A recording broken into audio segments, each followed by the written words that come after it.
I'm very happy to welcome Anne Coates, who's going to start us off with an introduction to herself and her books. Right, well, hello, my name's Anne Coates. I write the Hannah Weybridge series, which have just been the first 4 have just been republished by Redbug Press. And then number 5 is out as an ebook at the moment at Stage Call. It's an ebook currently, and then on the 15th of February it'll be published as a paperback and as a hardback. I live in southeast London with 3 cats, and what else can I tell you? I was a journalist. I was a journalist before writing these, and I still do some journalism, but I'm concentrating on fiction at the moment. Cool. Okay. What made you go to? I know your publisher Urbane went out of business, but what made you choose Redbug? Well, actually, Matthew at Urbane gave me an introduction to Sean Coleman at Redbug, and we had a long telephone conversation and decided we fitted with each other, and went from there. They do have a really good collection of authors. Yeah. And he's an author as well, so he can see both sides of the story. So, but obviously, a lot of Urbane authors actually went over to Bloodhound. But yeah. So give us a little bit of background to Hannah. So Hannah is mid-30s, about mid-30s, single mother, a daughter who's in Stage Call. She's about 1 3/4, her baby. She's a freelance journalist, and which was definitely where she was in book 1. And in book 1, she was sort of struggling to make ends meet, really, and was then offered a commission by a national newspaper, which she took up and was paid quite well for. And I won't say too much more, but her story was eventually not used. But to keep her on board, the newspaper sort of gave her a consultancy. So she was freelancing with them, but sort of given a bit of a free rein, really. And I think mainly because they like the way she gets stories and keeps digging. And because she's quite naive. Well, she appears naive, but she isn't really. But because she appears naive, people think she's silly and open up to her perhaps a bit more than they would normally. And so she doesn't come over as a hard-bitten journalist, doorstepping people. Yeah, she's such a great character. I think I wrote it in my review of the most recent one because I've loved it, the series, so far, because she's so unusual. You don't meet many sort of protagonists who are like that kind of journalists. Yes, yeah. Now, of course, the trouble is, but by making her a single parent, and I was on a panel with Mike Craven, I think, and he's got a dog in his. And the trouble is, if you've got a dog or a child with your protagonist, you've always got to make sure that they're being looked after if you're not there. So, you sometimes sort of really have to jump through hoops to make sure there's somebody with providing the childcare. And, or she gets back in time and, from nursery and that sort of thing. But in the latest book that I'm writing. It does. I think it adds a bit of realism to the character, though. So you sort of grow more attached to her because she comes across as just a normal kind of harassed working person who's got to be there for certain times, got to find, she's got other responsibilities. Yes. She's not like this superhuman crime solver. She lives off takeaways with her friends. Yeah, exactly. Yeah. Tell us about your takeaway that's in it. So, the area that this is set in is mainly where I live, in East Dulwich and Peckham. and so that's her local area. Obviously, takes in other London areas as well, and she often orders a takeaway. And there's one particular takeaway that I always go to called Dulwich Tandoori. And when I went there after the launch, had the launch for Perdition's Child in Chenna Books, just a couple of doors up from the restaurant. And we went to the restaurant afterwards for dinner. And they were sort of going, oh, it's really wonderful. We didn't realise you wrote books, you know. And they were sort of like, gave me a bottle of champagne. And I've obviously bored you, Caroline, you've gone.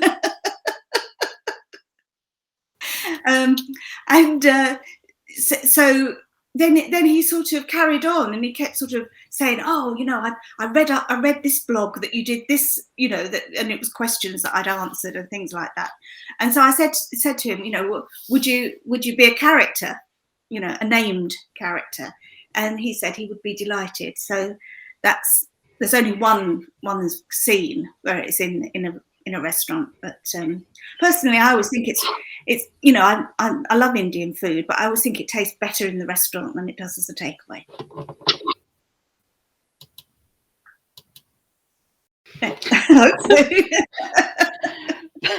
Back again.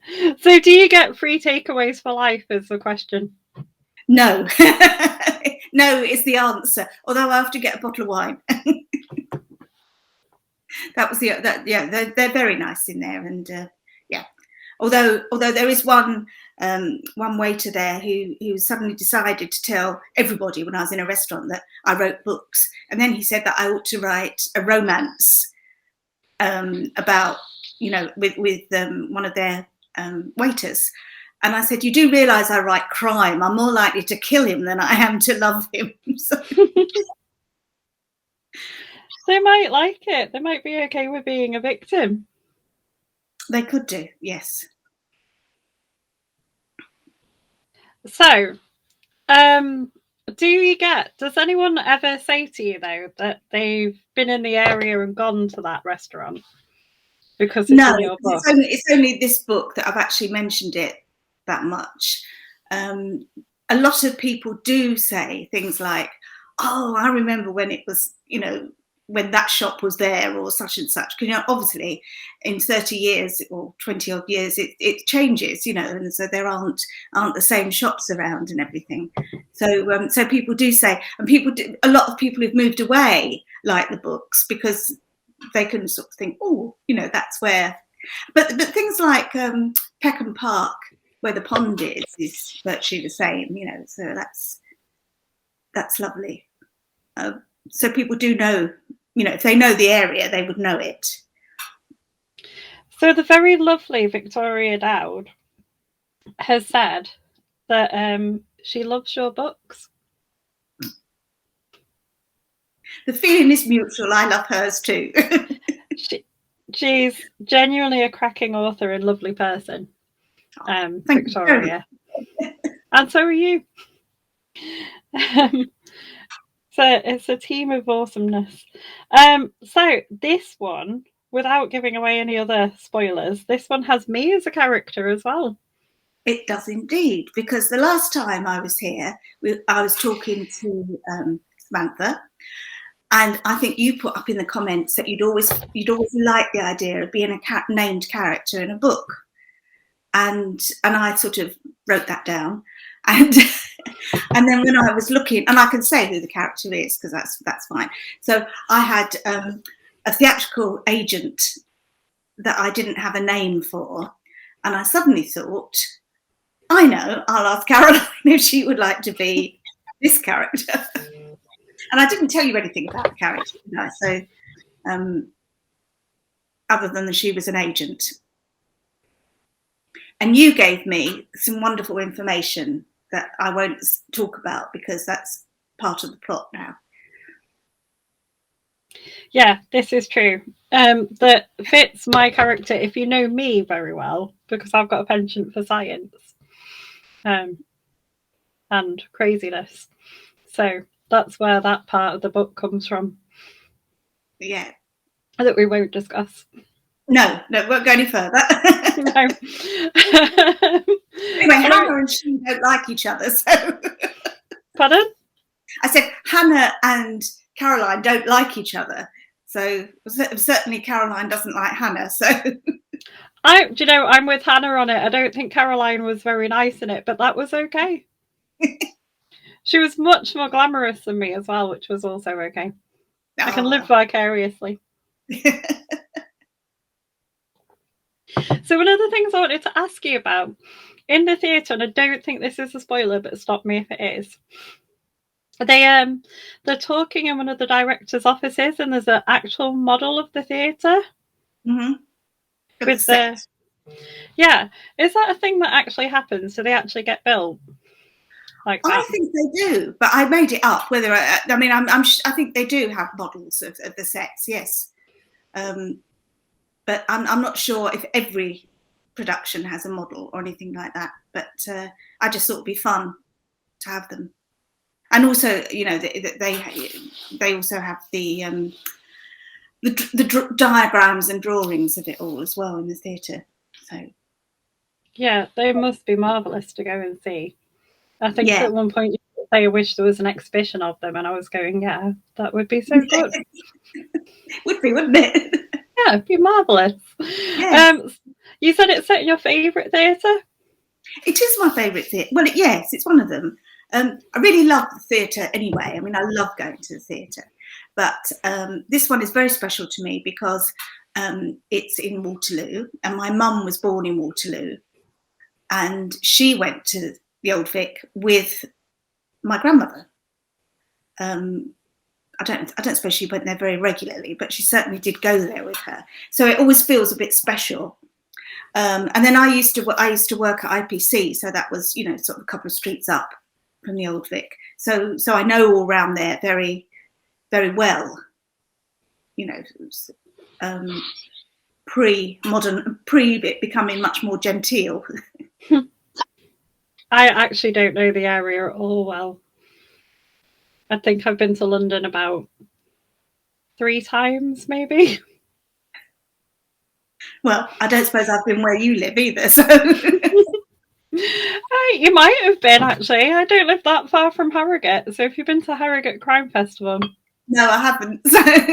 You haven't? Well, then you probably haven't. There you go. But yeah, so your favourite play to see, if you're a lover of the theatre, do you have a favourite play?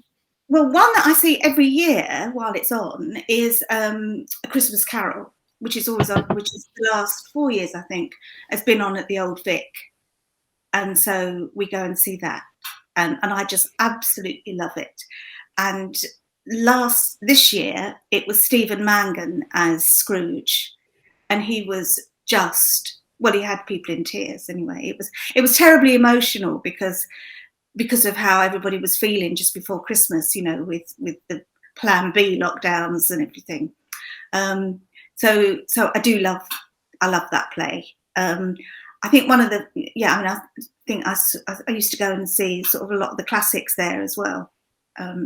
Sort of Shakespeare and not just, one I saw, gosh, I can't even remember what it was called, but it was Glenda Jackson, it was her first stage performance since she'd become an MP, and then she resigned, ceased becoming an MP.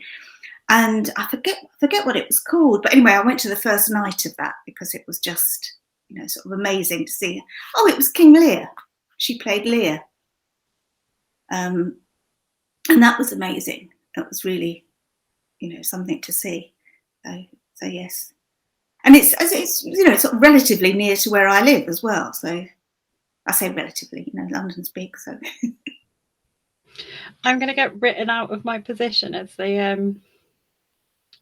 as anyone in the theatre world because I'm going to say that I love the Christmas Carol, but I think that the best version is the Muppet one. With what's his name in it? Kane in it. Yeah, it was good. It was. I thought it was very good interpretation. Yes. Family tradition in our house, watching that as a run up to Christmas. Yeah. Sam wants to know if you've tried out any more scenes because you're one of our favourites for this. Any more what? Sorry. Have you tried acting out any more scenes? Oh, right. Yes.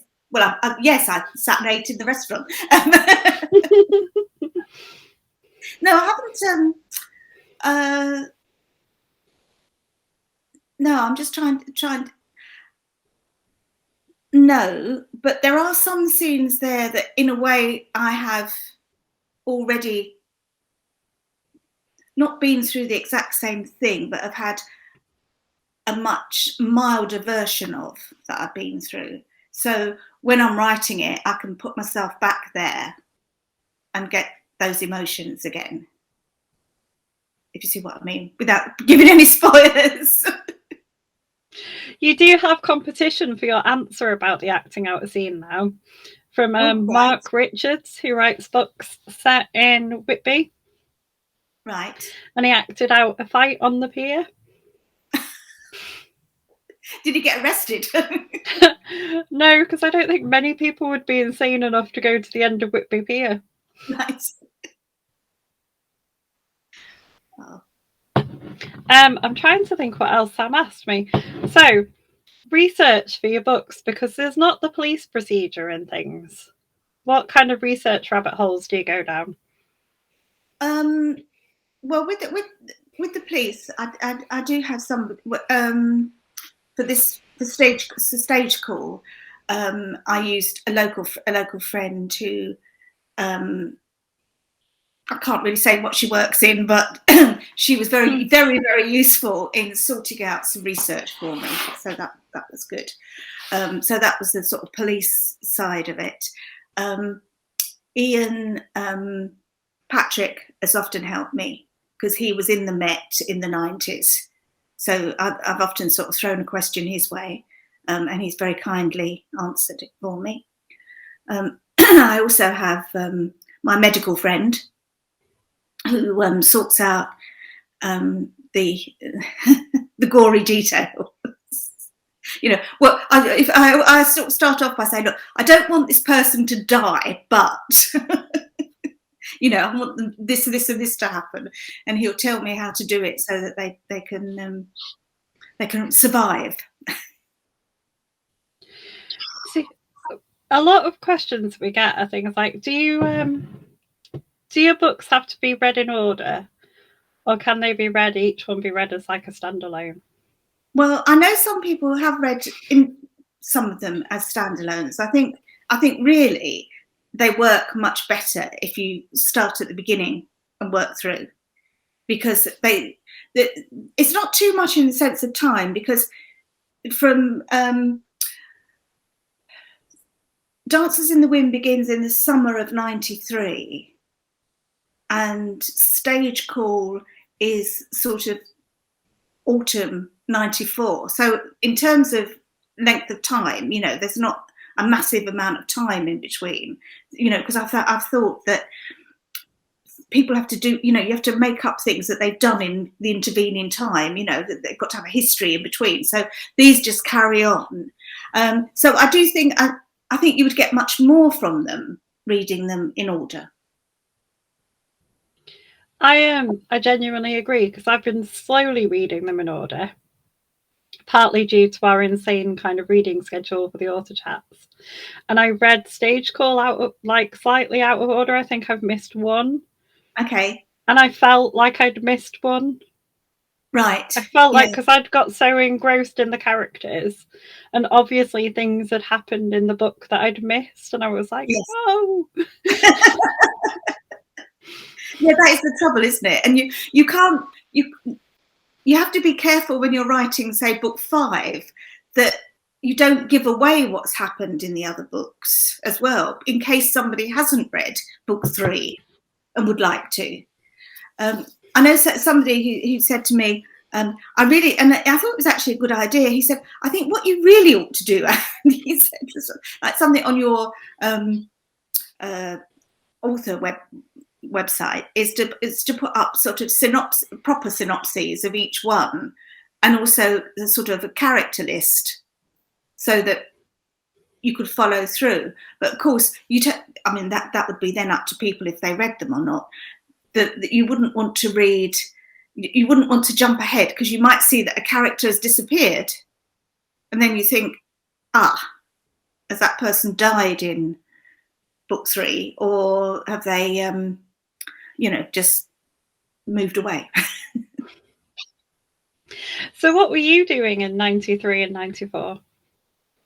Well, I was actually writing the first book. That's when I wrote the first book. And it didn't really get anywhere. I mean, there were lots of people who sort of saw it and said, oh, well, if you do this to it and if you do that to it. And every time I made a change, but nobody ever really wanted it. So I just put it away and wrote short stories. So I was writing short fiction then anyway. And I was a journalist. So, I was freelance, and I went out. I was an editor editing a magazine for Shell for their staff in the south of the North Sea, and so it was quite interesting, because I went out on a helicopter out into the southern North Sea to a gas rig, which was exciting, but it was really quite frightening as well. Sort of being so high up, and you looked, all you could see for miles around is sea.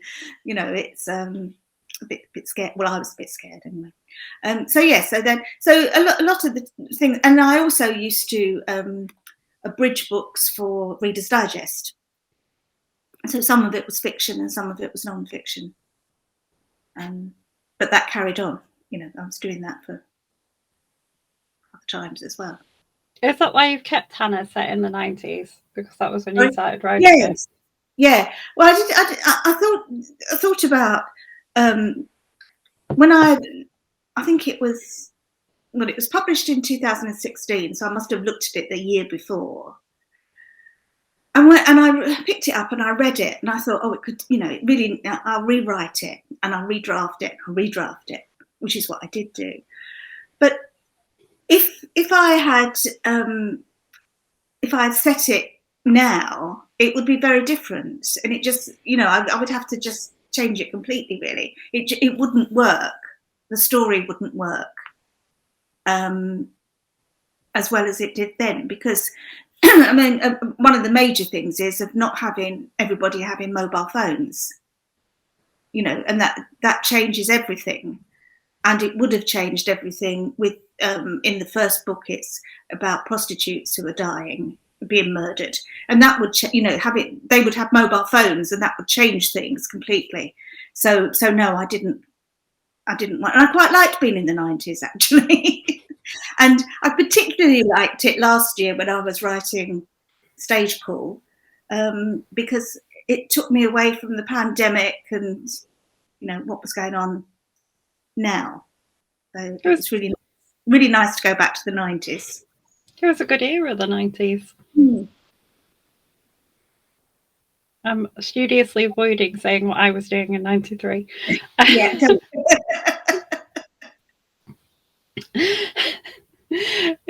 Do you have a set amount of books that you're going to write with Hannah in? I did think of 7. So I'm currently writing number 6. And I did think about setting 1 actually contemporary. So jumping. So whatever happens at the end of, say, number 6 might be something that would just be left there, and then I would jump ahead to now, as it were. That would be interesting. I did start it. I did start that one, or I've got an idea for that one, but I'm not sure if it would work or not. So it'd be really interesting, though. Yes, yeah, it would be fun to do anyway. So. Because you could find out what had happened to sort of certain characters would be dramatically different. Or not there at all. Or not, but yeah, maybe. Maybe. So Sam wanted to know if you touch on... Certainly Elizabeth the child would be dramatically different. Yeah, I'm thinking Alicia would be as well. Yes. I love her. I think she's great. If only all children were like her, would be amazing. Yeah. Sam wants to know if you touch on COVID in your writing. No, because it's set in the 90s, so I haven't. I mean, I've done quite a lot on I do quite a lot of health on my parenting website, so I've done COVID-related things on that, but no, not in fiction. Fair enough. She also wanted to know if there's things other than not having mobiles that you're glad that you can't use. Glad that I can't use. No, I know. I have to remember, because things like the internet was really limited then. So now, if you want to know anything, you just go like that, and it's there. But of course, you can't do that, and you use cuttings libraries all the time, and which is what Hannah does. And microfiche, everything was on microfiche stuff. So I got bored with that sometimes. Get somebody else to do that bit of the job, No, I mean the things that I don't like about I didn't like, sort of being in smoky pubs, which are obviously they're still smoking in pubs then, and yeah, I mean Hannah does have a mobile phone, as did I, but they didn't have. You couldn't use it as a camera, or you hardly use it for a text message, let alone anything else. So they were fairly chunky at various points, weren't they? And even in the 90s. It's enormous, yeah. Because my brother had one, and it was huge. Aerial, yeah, like bricks. So I read in the back, because I often get comments on how many books I read, but I actually read obsessively cover to cover. So I read the bit at the back, like the acknowledgements and things, and I read that you translated a novel. I translated 2 novels. So I translated a very erotic novel, and I used a pseudonym because, I just thought, gosh, I really don't want anybody to know that I've done it. My mum read it, I must say. My mum read everything. And then I also translated a thriller. It was sort of a huge, great, chunky thing, Shadow Jewelry. And apparently it was made into a film, and they must have used my translation, because a friend of mine said, "Oh, I saw your name up on the film thing." Not that I got anything for it, but yes. And I used to translate from magazines from French into English. That was my next question. Was going to be, what language are you fluent in? Yeah. So I did a year at a French university, and I still. Well, I've just read recently a French novel by Simone de Beauvoir, actually, and I like to read every now and then. I thought, oh, I can read this, because the only language my books have been translated into is Italian, and I've got O-level Italian, and I couldn't read it, so I wouldn't know how good or not the translation was. So we've often asked other people who have translated work if they translate their own works. Would you be tempted to do yours into French, or? No, you'd never try. You only most translators they only translate into their language, because unless you were totally bilingual, and I still think you'd have you'd be sort of a bit of a balance to one or the other, but I would never try and translate into French. I mean, translate silly little bits of stuff into French, but not a novel or anything like that. No. No. And I think even somebody I know who is, I think it's German, and he is bilingual, but he wouldn't translate his own work. So, Mind you, I mean, it would be nice to have a translator and then being able to read it, you know, and think, oh yeah, that works really well. Yeah, that would be good. Mm. It's just the things you learn by reading the acknowledgements, isn't it? I was like, oh, that's really interesting. Did you see your name and go, oh? That was there as well. But yeah, I always like to read like the weird notes and things because you can pick up all sorts of stuff in a book. Yes, I always love seeing who people say thank you to. You know, and sometimes it's just sort of a list of names or something like that. And it's always like, you know, when people put sort of that, you know, to my 3 children, you know, if I hadn't had them, this book would have been written much quicker or something like that, you know. Neil Gaiman's a really good one for it. So Neil Gaiman will occasionally hide like an actual little short story or something in them. So it's a treat for the people who read all of it.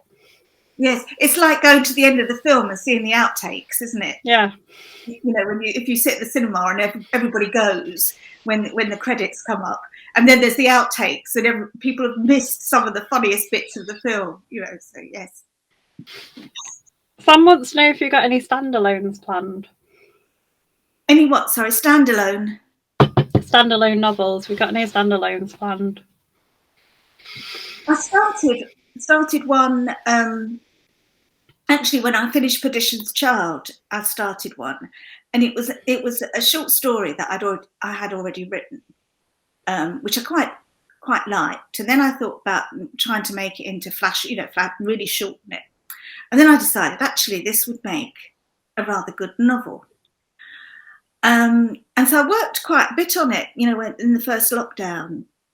But I just found concentration really difficult then.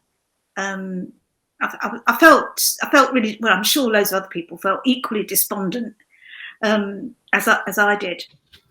And I work on my own, so that's, you know, I mean, I've worked freelance for a very long time, so it's not as if I'm unused to being on my own. But it was not ever going out, you know. And I often go out to press things, and you know, a few times a month and things like that. And I found it really difficult. Then I found it difficult to read. I found it difficult, you know, to write, really. And I mean, I did work on it, and it's still there, and it would be a standalone psychological thriller. So it hasn't been lost. I learned in lockdown that I cannot work from home.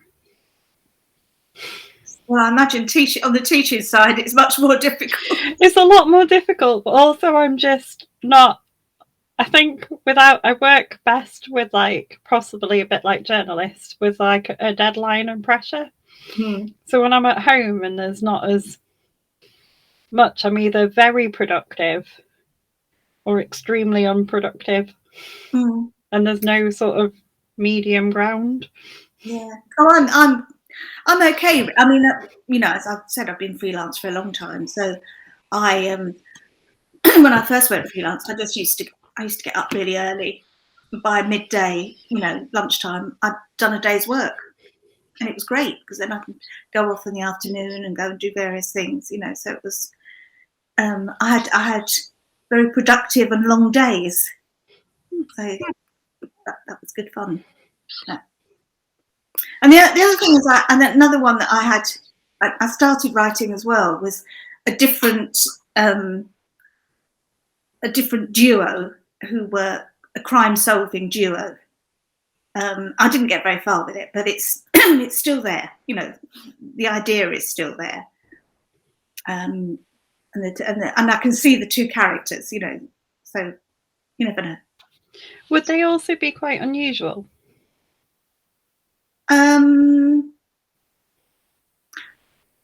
I don't know really. I think they would be a variation on a theme. Put it that way. Without giving too much away. Someone wants to know what a dream book launch is for you. Oh, well, I did have a couple of really nice book launches actually. So the second book, Death, Silent Judgment, the body is found in the crypt in St John the Evangelist at Waterloo. And I had the launch party in the crypt at St John the Evangelist, Waterloo. And I hadn't even been there when I wrote about it. But before the launch party, I had a sort of pre-launch at a local bookshop. And this woman came, and I didn't know her at all. And she said, "It's really weird that you've set your book like this." She said, "Because I used to be a social worker, and I was in charge of the crypt, the social workers who used to use the crypt at St John's." And so what I thought I was making up actually existed. People did work there and everything. So dream book launch is having lots of mates there. And yeah, having my mates around. You seem to have a knack for that, because there's bits of my character that you didn't know and were like spot on of me. Yes. Yeah. And it turned out this woman who was talking, another friend of mine said, who I didn't know then at that time, and she said, "Oh yeah, I used to work there." And I thought, well, I could have asked her all about it, but So yes. And there are some things that I quite like, a sort of not ghosts, but a sort of ethereal second sight type things now and again, which are in some of the books. Are you tempted to write sort of, you said a psychological thriller and maybe another duo? Would you write anything sort of fictional that's outside of crime? I know you've written parenting books. Well, a lot of my, I've got a sort of novella type length book that's about two sisters, and that's not a crime. There's no crime in it at all. It's just a relationship. The relationship between them. There's misunderstandings and that sort of thing, and two sisters. And I quite like writing about sisters and relationships and things like that. So I don't think I'm a very romantic person. So I don't think I'd be very good at writing a love story. So I'd probably go, "Oh, that sounds stupid," Nobody says things like that. But I think Hannah has a few romantic moments, throughout the books, which I quite like, but they don't go, it's not a sort of full-blown love story type thing. What's most romantic? I used to work on, romance a lot, so maybe I couldn't see myself doing it because I'd edited it too much. What's the most romantic gesture you've ever done? Oh God, probably nothing. I'm not a romantic person. I think I'm a nice. I'm a nice person in some ways, and I would sort of like. I used to send my mum flowers on my birthday because I thought it was always nice to send her. Because after all, she had done the work that day. I'm not really a romantic gesture, I'm not a romantic person. You may have gathered by now. I'm just like killing people. So I gave up. I'm married to my only partner. And I gave up after the first Valentine's Day when I peaked, I think, by giving him a cardboard version of the herpes virus as a present. Right, yes. I think I hit peak Valentine's. Yes, I don't think, yeah. No, quite like practical, practical joke type things, but not quite that bad. It worked. All right. Clearly, I'm still around, so I didn't come off. Frightened to leave you. Maybe. Maybe that's why it worked. So Sam says, what other real people have inspired a character? She can't wait to read me. Sam, I wish I could grow up and be as glamorous as I am in Nan's book, but not as mean. Well, there are bits of people I know in lots of the characters. And I think if you read to the end, you will have read the bit that I said about my mum. And there are things that some of the characters have got that were little idiosyncrasies of her, from her family. You know, so it's not one of them is, oh yeah, that was Uncle so and so or Auntie so and so, but a little bit of that uncle with that uncle and that uncle put together made, you know, that one there. And I don't think I've ever used, I've never used sort of real people for nasty. Well, I have actually. Come to think of it, I daren't name them, but I have used a few. But they're often people I don't know very well, if you see what I mean. So most of what I write about is just made up with just a little bit that I knew about that person. That works. Apart from Hannah, do you have a favourite character? I don't think Hannah is always my favourite character, actually. She gets on my nerves at times. I think she's a bit holier than thou sometimes. I think, oh, get a life, you know. And I do like, and I remember last time, I think Sam was saying that she liked Sam Smith, who was in the lost property clerk. And I had a little, yes, I liked him very much. And I rather like D.S. Benton. I think he's great. He was really nasty in the second book, but I rather like it because he's changed. You know, he's a bit of a nicer man now that he's back with his wife. So, and so I do like him, but I do like Claudia Turner, the other Claudia Turner. That she's got a secret somewhere. Well, she has got a secret. She's got lots of secrets, actually. And I hint, you know, or sometimes I don't hint, they hint themselves, you know, the sort of the relationship between the Lady Celia Raymond and Mary, that they just led me by the nose on that one, you know. And afterwards I thought, I've written all those clues and there they were at the end, you know. And I thought, cheeky characters. I like Claudia quite a lot. And yes. In the new book, I'm quite a fan of Leo. Oh, yes. Well, he's rather gorgeous, isn't he? And what I like as well is he's not really in the new book, but it was in the last one. James, who's the army guy, he's sort of a bit quite nice. I liked him. But Leo, and I'll tell you a funny story. I won't name names, but I was on Twitter and I saw something, and it was a male author, and I thought, that's him.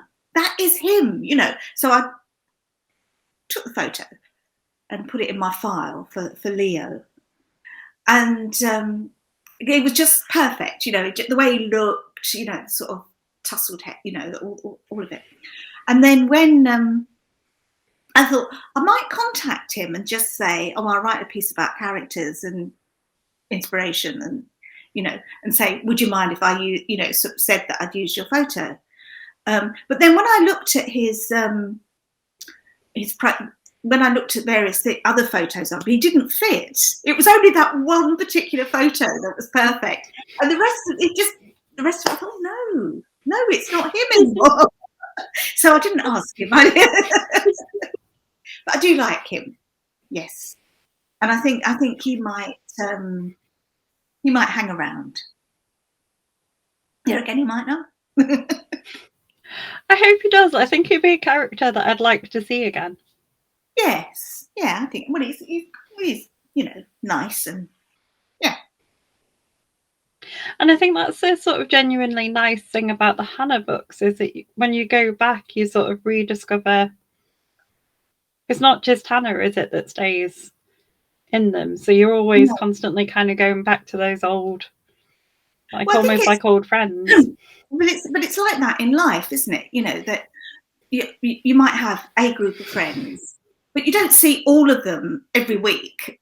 Well, some people do, I suppose, but you don't see your friends all the time. And there'll be somebody you go to the theatre with, and somebody you go out once a month with, or maybe once every 6 months. And people sort of come forward, and there's sort of an ebb and flow in relationships. And it's a bit like on the soaps, isn't it? My favourite is Coronation Street. Put my hands up now. But if there's a storyline that involves one set of characters, and the other characters are just sort of background if they're that, or they've disappeared for a week or two, And I think that's life. But I think it's quite nice to just keep characters turning up, so that it is like a world. It's not sort of, so even if they haven't got a major role in this book, it's really nice if she sees them for dinner or something like that. So here's the interesting thing, where picking up on Sam's asked how you feel about Hannah as you watched her grow across the books. And I'm just thinking back to when you were saying you were thinking of touching on Hannah sort of in book 7 in like a more current time. Mm-hmm. Do you think, have you thought about where Elizabeth would be then? Do you think Elizabeth would want to follow in Hannah's footsteps? No. She wouldn't. When the first one came out, my daughter was teaching at the local school, and they did reading. I don't know what they called it, but anyway, 15 minutes every morning. Everybody read, the staff as well, and rather lovely. A load of them bought Dancers in the Wind, and I thought that was so supportive. That was a really nice thing to do. And one of my daughter's colleagues said, "Oh, I see your mum's modelled Hannah on you." And she sort of looked at him and said, "You are joking. I'm the baby." She said. And she was completely caught up in it. And then she said to me at one point, there was one point I thought, I wonder if this really did happen. Because it was sort of like, she knows that the art, the inspiration from it was interviews that I did, so they were actual interviews with a prostitute, a policeman, and the other prostitutes. But she suddenly said, I was sitting there, suddenly thought, I wonder if it really did happen. And she also thought that well, I won't say, because if people haven't read it, it's not. But she also thought there's going to be a different pairing of characters who were going to be sort of masterminding, the series, as it were. Interesting. Yeah. Sam has asked, and I think this goes beyond just the thing. She says she's watched a series by Harlan Coben, and she wants to know if you've watched any good crime fiction lately. But what's been your favourite read recently? Read? Right. Well, I have.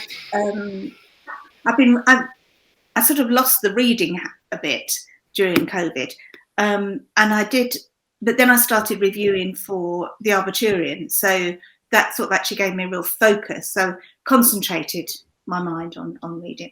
So I've read some brilliant books. Certainly, I've really enjoyed the Smart Women books by Victoria Dowd, because you might as well get that in quickly. And what I like about it is that she's taken the sort of Agatha Christie themes, but with a completely different slant on it, and this group of women, the Smart Women, which I really like. I found The Last Thing to Burn by Will Dean was amazing. I mean, I just read it virtually in one gulp, and it was so awful. I was thinking, oh God, I can't read this, but I did, And another one that I sound a bit like that. I mean, I often, one of the things that, for me, because I've worked in books so long as well, I nearly always guess whoever's, you know, I guess the outcomes. So you don't want to go to the cinema with me because, you know, I'll tell you where it is. But the Last House on Needless Street, I thought was amazingly and beautifully done. And also the 100 Years of Lenny and Margot, or no, is it Margot and Lenny? Anyway, two characters, the 100 Years of Lenny and Margot. And again, I thought it was such an original concept. It was fantastic. Really, just recently, I read The Lost and Fall by West Camel Fall, and I thought that was brilliant as well. Really, really loved it. Well, I've recently read your book. Wow. It was excellent. But I'm reading at the moment a book by Alistair Liddell. He writes as AJ Liddell. He was on the debut prize for Bloody Scotland last year. He's self-published. Oh. And his books are set in Georgia. The Russian. Yes, I've been there. There. And I love the setting because it's so different. He's on book 2 of his, and I absolutely love them. They're really interesting. Yes, yeah. I think that there are so many good books around, to be perfectly honest, aren't there? There's something to suit everybody, because nobody's going to like everything. You know, we don't all like the same things. And if I don't like something, I wouldn't give it a bad review. I just wouldn't review it. You know, if it was just not me. You know, it's not fair. Do you read more than one thing at once? So I'm pairing up AJ Liddell's book with I, Robot and A History of the Amazons. Right. I do often. I do. I bought, as a treat for myself, I bought Bernardine Evaristo's memoir. That's what it's called now. But because I read Girl, Woman, Other, which I thought was fantastic. I found it really difficult to get into. And then one Sunday afternoon, I thought, right, I'm just going to devote, you know, I'm just going to read for a good chunk of hours. And if I haven't got into it, then I'll just give up, you know. But of course, that's what I needed to do. And I thoroughly enjoyed it. But her memoir, I have put it down and I haven't picked it up again yet. And in the meantime, I read the Simone de Beauvoir book. And yeah, those are the. And I've got another. Oh, the Paradis one. I've got on the go. And sometimes I buy myself. I've got a list. Sometimes I buy myself books because I like the titles. You know, they're probably not the sort of book I read, but I just like the titles. That's the best reason to buy a book. Well, yes. I did read a Harlan Coben one because he's very often, if my books are on the shelf, they're next door to each other. You know, Coates Coben sort of thing. But I think I started watching. Is it Safe or Stay Close? Isn't it? Stay Close is on at the moment. And I watched the first episode and I thought, they've always in his books, they all live in these amazingly large houses with huge kitchens and lots of glass and a fabulous garden. And I just sort of think, oh, they've set them all in the same place, you know. So, but I do admire the way he manages to get them in all different languages as well. So I watch them in different languages. You know, I'm quite happy to watch subtitles. So yeah. Someone wants to know if you've got a dream setting for a possible future book. Oh, somewhere hot, sunny, and I could go there for research. Yes, I don't know really. Yes, No, I haven't really. I mean, I would like to. I think Greece, because I do like going to Greece. But so I think in book 4, Hannah is actually in Corfu at the beginning of the book. So there's a little bit of a holiday for her. So she gets to go to all the good places like Brighton, another one of my favourite places. Have you got any sort of real life events planned this year? Oh, what, for books you mean? No. Although I did sort of think today, oh well, the paperback comes out in a month, and maybe in a month's time we could have a launch. I don't know. It looks like it might be possible. Sorry? It looks like it might be possible. Well, yes, yeah. I mean, with lifting, but the trouble is, I think, I don't know. Personally, I think it's a bit too much too soon. But I feel a bit sort of, thinking about no, nothing. People coughing and spluttering all over you. It's nice to be able to go out and do things, isn't it? I went to a music festival last year when some of the restrictions were lifted, and it was just so nice to do something that felt normal. When the restrictions lifted, I think it was the end of June, wasn't it, last year, for the first bit, and I think I went to see 3 films on the trot. I just went, that's it, I'm just going to see them, and then 2 lots of theatre. I couldn't wait to get into the theatre again and cinema. But I do think a lot of theatre production companies have done amazing work for producing online entertainment, which I think has been. I watched. I think it's the Original Theatre Company have done some really great stuff, and one of them was Birdsong. The what's his name's book, Fawkes's book, which is one of my favourite books. And they, I was absolutely stunned that every actor was in his own room and with just a green screen, and then they put it all together so that it looked as though everybody was working together. It was absolutely amazing. So I think the pandemic has brought out a lot of creativity in theatre, anyway. I think probably in general as well. Lots of people have had to find creative solutions to doing things, haven't they? Yeah. Yes. And some of us haven't. I'll do this. Yeah, don't do anything. So we've got a couple of minutes left. Do you want to finish us off with a reminder of you and your books? Yes. Show us off the book covers. Yeah. So the first 4. So it starts with Dances in the Wind, Death, Silent Judgment. I love what they've done with the covers. They made them very different to the first editions.